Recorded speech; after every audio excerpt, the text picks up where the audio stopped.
Hey there, I'm Gary Schuster, your friendly neighborhood inventor, and welcome back to Innovation Cafe.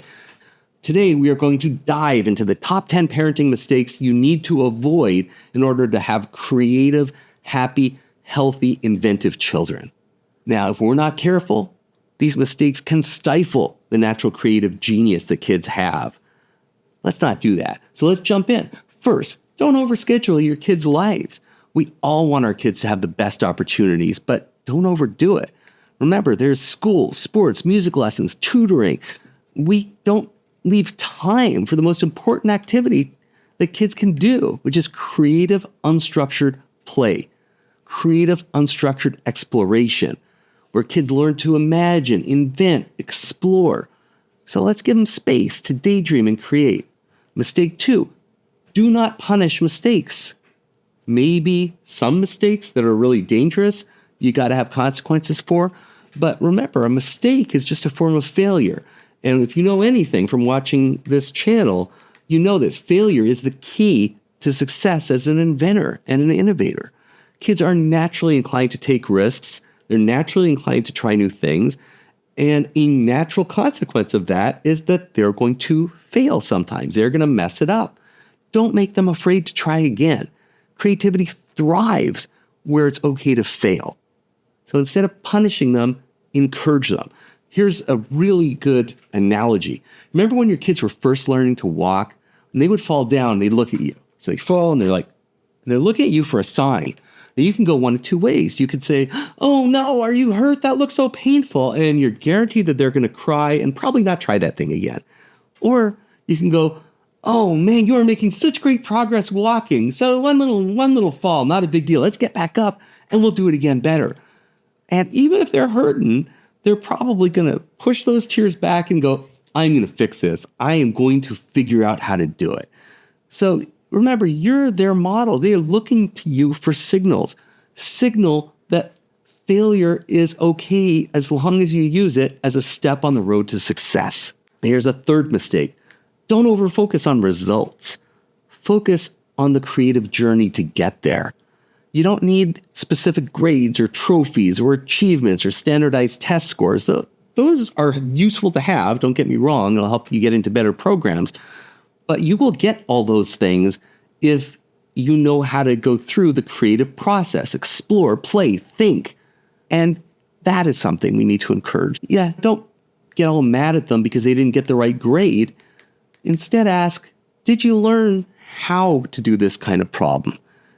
Did your creative energies get challenged here? Is there a way to do it better next time? These are opportunities. They're teachable moments. They're not punishable moments if you want your kids to grow up creative. Now, a huge mistake, not encouraging questions. Let's just say it simply. Creativity requires curiosity. Curiosity is the engine that drives human achievement.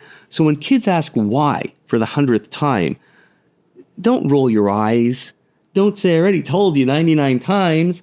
They're asking because they really want to know. So they ask why, try to explain it to them. Give them an insight into your thought process and then encourage their curiosity. I'm so glad you asked because now we can talk about whatever it is they're asking about. Make it a journey. Take the creative journey with them. And, great side effect, keep your mind young and sharp. Asking questions is the key to identifying and understand problems. One of the hardest parts of an invention, probably the hardest part, is to accurately and succinctly identify the problem you're trying to solve. Once you have identified the problem, a lot of times the solutions are really easy to come up with when compared to coming up with what the problem is.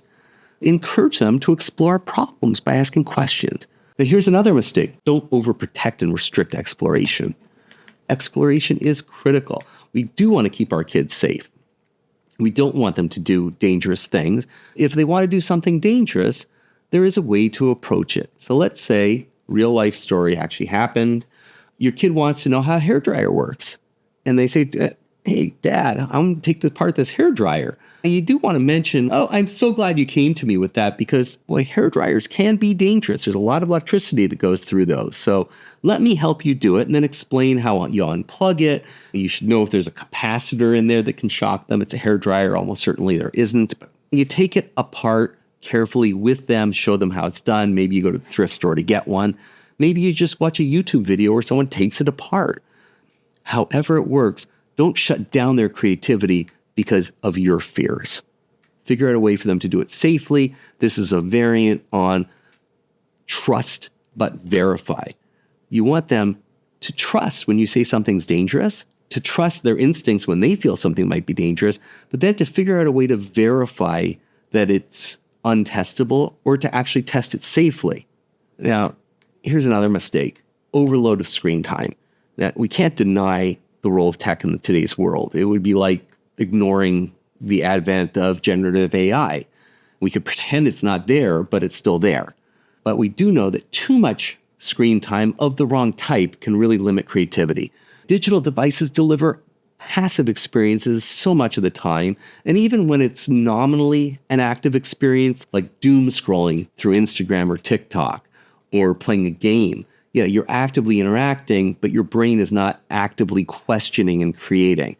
But you do have some options for screen time that does stimulate creativity. One option is to balance screen time with activities that do stimulate creativity, like drawing, building, outdoor adventures, taking things apart, putting things together.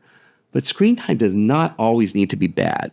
When I was a kid, I learned 6502 assembly language, decompiled the Apple IIe operating system, modified it, and ran it, and it was much better than the one that came off the shelf, in my opinion.